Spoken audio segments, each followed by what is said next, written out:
Sinem'in mutfağına hoş geldiniz. Bugün sizlerle İskender yapacağız. İskender kebap yapacağız. Kebabımız için bakın bu şekilde bir parça et aldım. Antrikot. Aldıktan sonra buzluğa koydum. 2-3 saat buzluğumda bekledi. Etim şu anda sert.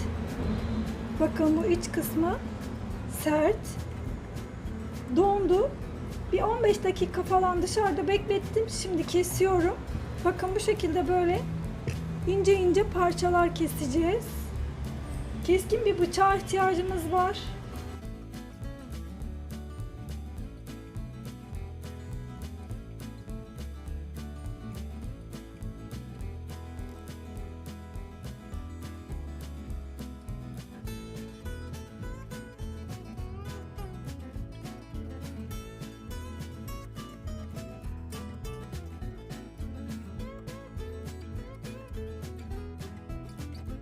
Bakın etlerimi hazırladım.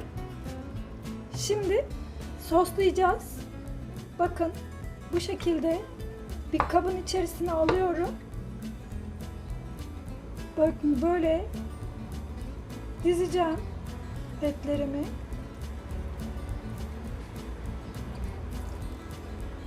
Bu şekilde diziyorum ve her birini de güzelce tuzlayacağım.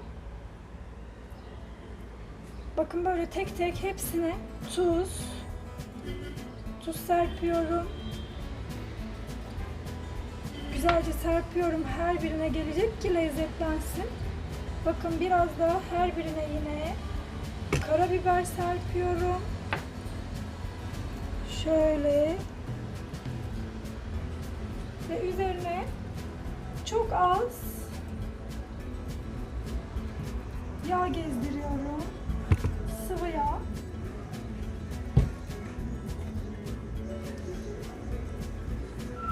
Şöyle elimle de yayıyorum güzel. Her yerine gelecek şekilde. Soslanmayan yeri kalmasın.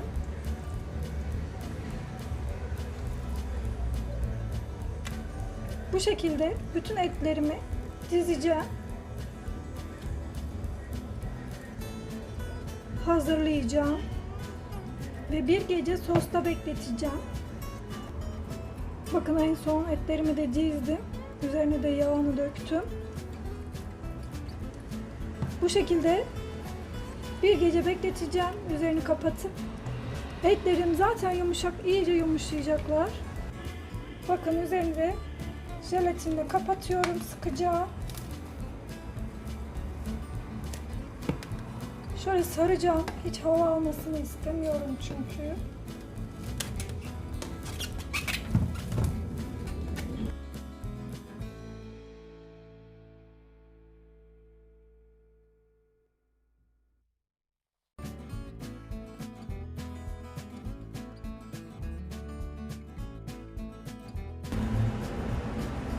Şimdi buzdolabına gönderiyorum. Bir gece bekleyecek.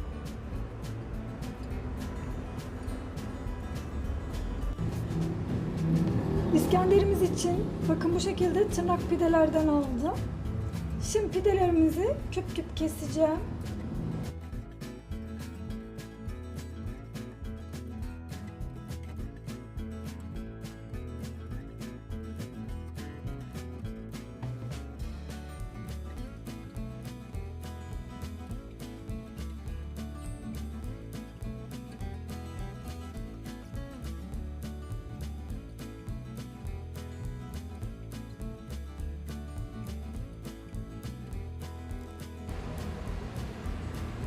Bu şekilde küçük küçük hazırlayacağım.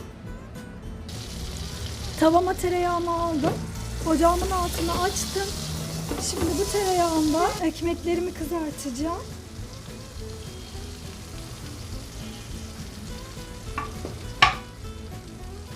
Bakın bu şekilde sallaya sallaya çevire çevire ekmeklerimi güzelce tereyağında kızartıyorum. Şimdi sosumuzu yapacağım. Sosumuz için tavama Bakın yarım yemek kaşığı tereyağı aldım. Dolu dolu bir yemek kaşığı. Güzelce salçamı tereyağıyla kavuracağım. Bu arada ekmeklerim de oldu. Bakın yüksek ateşte yaptım. 2 dakika bile sürmedi, hemen kızardılar. 2 dakika kadar yüksek ateşte kavurdum. Kızardı ekmeklerim. Ocağımın altını kapatıyorum. Bakın tereyağımı ve salçamı güzelce kavurdum. Bakın iyice kavruldu. Salçamın kokusu gelmeye başladı. Daha fazla salçamı yakmıyorum. Bakın hafiften rengi de döndü. İçerisine 3 tane rendelenmiş domates ilave ediyorum. Ben uzun domateslerden kullandım.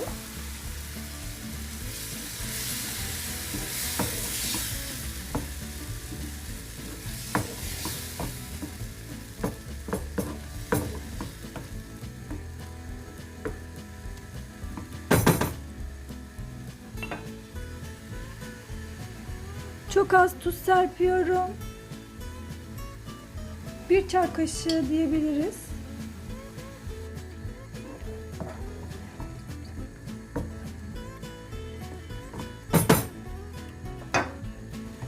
İçerisine 1 su bardağı kadar sıcak su ilave ediyorum. Kaynamış değil, sadece sıcak. Kıvamına bakacağım. Gerekirse biraz daha ilave edeceğim. Çünkü sosumu daha pişireceğim. En az 15 dakika sosumuzu pişireceğiz. Bakın biraz daha ilave edebilirim. Suyu azalınca biraz daha ilave ederim.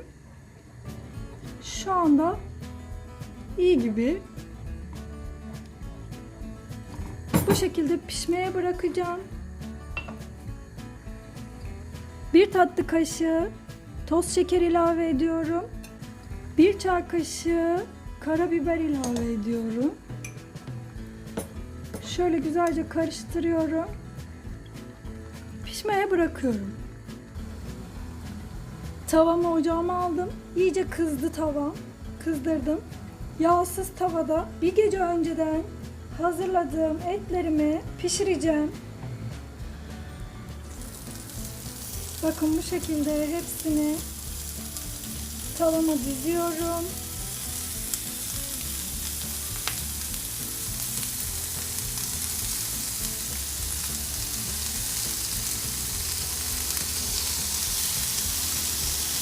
Etlerimi kızartıyorum. Domates ve biberlerimi de etlerimin yanına koydum.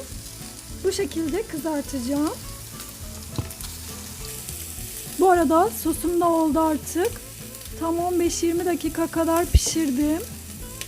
Sosum hazır. Ekmeklerimi tabağıma aldım. Üzerine sosumdan gezdiriyorum.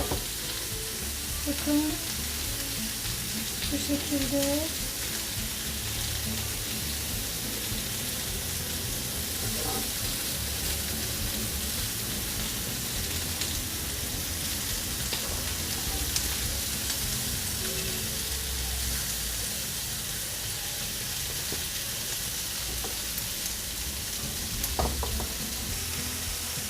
Şimdi kızaran etlerimi ekmeklerimin üzerine güzelce yerleştiriyorum. Böyle her yerini kapatacak şekilde.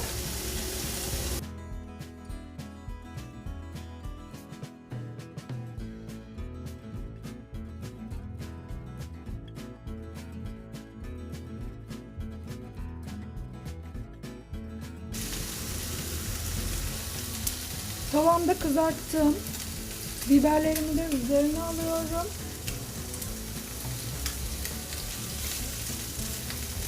Domatesimi de aldım. Gerçekten harika görünüyor. Sabırsızlıkla bekliyoruz yemek için. Kenarına 2 kaşık yoğurt bırakıyorum.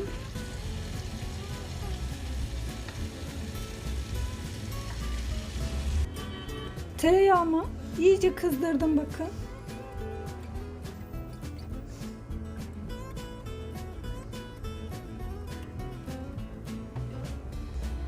İskender tarifimiz hazır.